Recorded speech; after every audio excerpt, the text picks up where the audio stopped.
On a beach in Aliaga, Turkey, in late August of 2020, workers made the first cuts into the bow of a ship called Carnival Fantasy. She was 30 years old. She'd carried millions of passengers across 100 separate voyages that were still on the schedule when she was condemned, and by early 2021, she simply didn't exist anymore. Every deck, every cabin, every steel plate, cut apart and hauled away for recycling. That would be a sad story on its own. But Carnival Fantasy wasn't a single ship dying. She was the first of 8 sister vessels, an entire class of cruise ship, and within a few years, every single one of them would be gone the same way. Not retired, not sold off to a smaller operator. Gone. Cut into scrap on a beach. That's what extinction actually looks like in the cruise industry, and it happened faster and more completely than almost anyone expected. Let's start with the scale of what happened, because the numbers are genuinely stark. Between 2020 and 2021, roughly 15 cruise liners were sold for scrap. To be clear about how unusual that is, that figure exceeded what the industry had typically scrapped across entire 5-year periods before it. An unprecedented wave, compressed into about 24 months. The obvious explanation is the pandemic, and it's a real part of the answer, but it's not the whole one. When cruising shut down globally in 2020, ships that had been generating revenue every single day suddenly became pure cost. A vessel sitting idle in a cold layup still needs a skeleton crew, still needs maintenance, still needs insurance, still needs somewhere to physically be. For an older ship already nearing the end of its economically useful life, that math resolves fast and it resolves badly. The cold layup itself is a strange, expensive limbo. A ship in that state isn't simply parked. Engines have to be turned over periodically to prevent seizing. Hulls need protection against marine growth and corrosion. Fire and flood detection systems have to stay live. Classification societies still require inspections. A vessel generating zero revenue can still burn through millions of dollars a year just existing, which is why the decision to scrap often arrives far faster during a shutdown than anyone outside the industry expects. But there was a second force running underneath the shutdown, and it's arguably the more important one, because it explains why these ships specifically and why they aren't coming back. In 2020, the International Maritime Organization's new sulfur regulations took effect, capping the sulfur content of marine fuel at 0.5%, down from 3.5%. For a modern ship, compliance means switching fuel or installing exhaust scrubbers. For a 30-year-old vessel with aging engines, compliance means an expensive retrofit on an asset that might only have a few years of service left in it anyway. Add a global shutdown on top of a looming regulatory deadline, and a fleet of older ships stops being an asset and starts being a liability. The pandemic didn't cause the extinction. It accelerated a timeline that was already running. If you want to know exactly which ships disappeared and why nothing like them will be built again, stick around. And if you're getting something out of this, take a second to like the video and subscribe. It's the difference between this channel reaching a few hundred people and reaching a few 100,000. Start with the Fantasy class, because it's the clearest case of a complete extinction event. Carnival's Fantasy class ships were 8 vessels built between 1990 and 1998, and for a whole generation of American cruisers, they were the entry point to cruising. Fantasy, ecstasy, sensation, fascination, imagination, inspiration, elation, and paradise. Their interiors were designed by Joe Farkas, Carnival's chief interior designer and architect for more than 30 years, whose signature style leaned into a deliberate, maximalist clash of colors, patterns, and eye-catching decor that was as much part of the experience as the destinations. They mattered commercially too. The Fantasy class arrived at the exact moment mass-market cruising was exploding in North America, and they were built specifically to make cruising accessible to people who'd never considered it before. Short itineraries, affordable fares, home ports scattered across regional cities rather than concentrated in Miami alone. For a large share of the American cruising public in the 1990s and 2000s, a Fantasy-class ship wasn't just a cruise, it was the first one. Carnival Fantasy herself entered service in 1990. In 2017, she served a genuinely humanitarian role, housing relief workers in the U.S. Virgin Islands after hurricanes Irma and Maria. She was sold for scrap in July of 2020 and arrived in Aliaga shortly after. Carnival Inspiration, 24 years old, went the same summer. Carnival Imagination followed. Carnival Fascination was beached at the Gadani ship breaking yard in Pakistan in February of 2022. Carnival Sensation sailed directly to Aliaga in April of 2022. Carnival Ecstasy was beached in Turkey that November. An entire class of 8 ships, spanning a decade of construction and 3 decades of service, erased from the ocean in roughly 2 years. Then there's Pullmantur, which is extinction of a different kind, because it wasn't just the ships that disappeared, it was the company. The Spanish line, part owned by Royal Caribbean, filed for insolvency in June of 2020. Its ships were old, all of them handed down from other brands. Sovereign of the Seas, built in 1987, was 33 years old. Monarch of the Seas, built in 1991, was 29. Both were sent to Turkish scrapyards. A third vessel, Horizon, sat in limbo off the coast of Greece for close to 2 years before making the same final voyage. The entire operating fleet of a cruise line ceased to physically exist. Sovereign of the Seas is worth pausing on, because when she entered service in 1987, she was the largest passenger ship built since the Queen Elizabeth II, and she genuinely reshaped what the industry thought was possible. She pioneered the multi-story central atrium that is now standard on virtually every cruise ship afloat. 33 years later, she was beached and cut apart, and the design language she introduced outlived her by decades on ships that will never carry her name. And it wasn't only Pullmantur. Cruise and Maritime Voyages, a British operator founded in 2010, filed for bankruptcy in July of 2020 and was gone within a decade of launching. Costa Victoria, built in 1996 and only 25 years old, went for scrap. So did Costa Neo-Romantica. Grand Celebration, 34 years old, went the same way.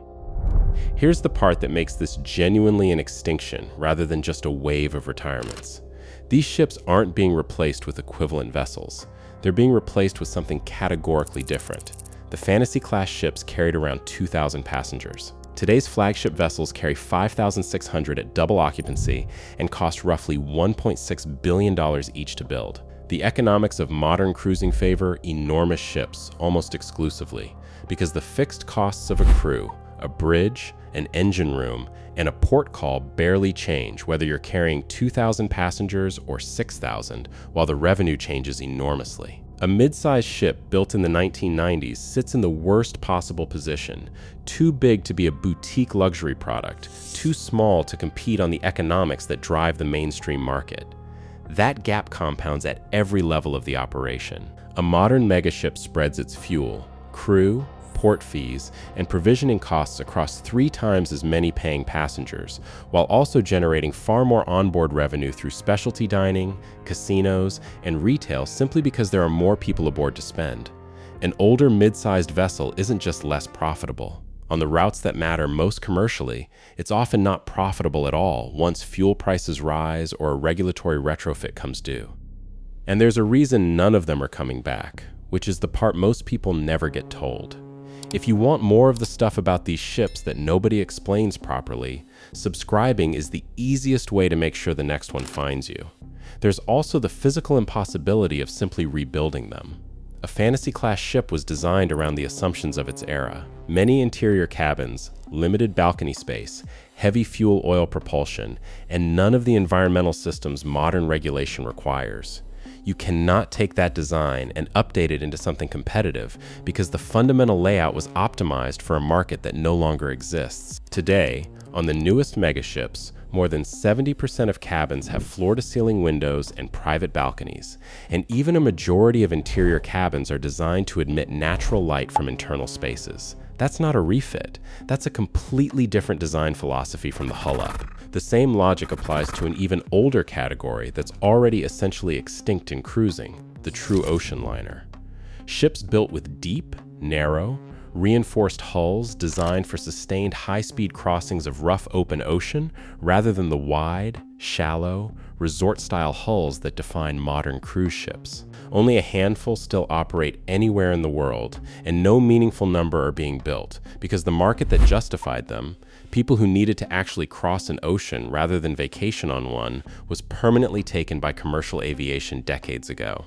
There's a functional reason those hulls disappeared rather than simply falling out of fashion. An ocean liner's deep, narrow hull is built to punch through heavy North Atlantic weather at sustained speed, which makes it excellent at crossing and comparatively poor at everything modern cruising actually values: shallow draft access to smaller ports, maximum interior volume for cabins and public spaces, and fuel efficiency at leisurely speeds. The design isn't worse. It's optimized for a job almost nobody needs done anymore. Not every condemned ship of that era actually made it to the breakers, and the near misses are their own kind of story. Several vessels sat in extended limbo off the coast of Greece for months or years, technically sold, technically awaiting a final voyage, with an uncertain future that depended entirely on whether a buyer emerged before the scrap value became the only value left. A handful found second lives with smaller operators in other markets. Others were bought, renamed, repainted, and sailed on for years under flags most of their original passengers would never recognize.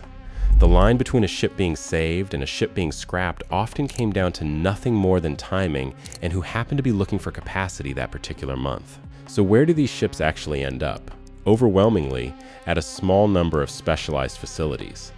Eliaga in Turkey is currently ranked the world's 4th largest shipbreaking site by annual tonnage, behind Alang in India, Chittagong in Bangladesh, and Gadani in Pakistan. Ships arrive under their own power on a final voyage, are beached, and are then dismantled progressively from the bow inward, with steel, fittings, and machinery separated for recycling.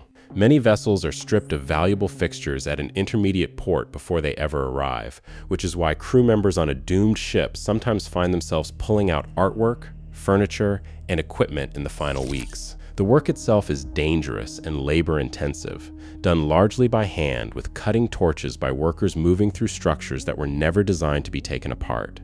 Steel from a single large cruise ship can run to tens of thousands of tons, most of it eventually re-entering the supply chain as recycled material for construction and manufacturing. In a literal sense, a scrapped cruise ship doesn't vanish, it gets redistributed. There's a detail in all of this worth sitting with. Several of the ships scrapped in that 2020 to 2021 window weren't ancient. Carnival Inspiration was 24. Costa Victoria was 25. Carnival Imagination was 25. These were vessels that, under different circumstances, would plausibly have sailed another decade or more. They didn't die of old age. They died because a global shutdown collided with a regulatory deadline at exactly the wrong moment in their service lives. That's the difference between a ship being retired and a class of ship going extinct. Retirement is the end of one vessel's working life. Extinction is when the conditions that made an entire category of ship viable disappear permanently, and nothing equivalent ever gets built again. It's also why the phrase gets used loosely in maritime circles and rarely examined closely. Individual ships are scrapped constantly, every year, in every era. What happened between 2020 and 2022 was different in kind, not just in volume. A whole tier of vessel, mid-sized, mainstream, built for a market that had already shifted underneath it, went from ordinary to obsolete to gone inside roughly 24 months. The Fantasy class won't come back because nobody will ever again build a 2,000 passenger mainstream cruise ship with that layout for that market. The classic ocean liner won't come back because the reason for its existence was replaced by aircraft. And the mid-sized ships of the 1990s, the ones a huge number of people took their very first cruise on, are now almost entirely memories. Steel that was cut apart on a beach and sold by weight. Somewhere in a shipbreaking yard right now, a vessel that carried a few million people's first ever view of the open ocean is being reduced to raw material. And the strange, quiet fact underneath all of it is that most of those passengers will never know their ship is gone. So here's what I actually want to know from you. Did you ever sail on one of them? Carnival Fantasy, Ecstasy, Sensation, Fascination, Imagination, Inspiration, Elation, Paradise, Sovereign of the Seas, Monarch of the Seas, Costa Victoria. If one of those ships was your first ever cruise, drop the name in the comments and tell me the year. I'm genuinely curious how many people watching this have a ship in their memory that no longer physically exists anywhere on Earth. And if you've got a photo of yourself on one, that's the kind of thing worth holding on to now. If entire classes of ship can vanish that completely, it's worth looking at the ones still sailing. and how genuinely strange some of them actually are. Next time, we're looking at cruise ships that look wrong on purpose, deliberate design choices that make no sense until you understand what they're hiding. Subscribe so you don't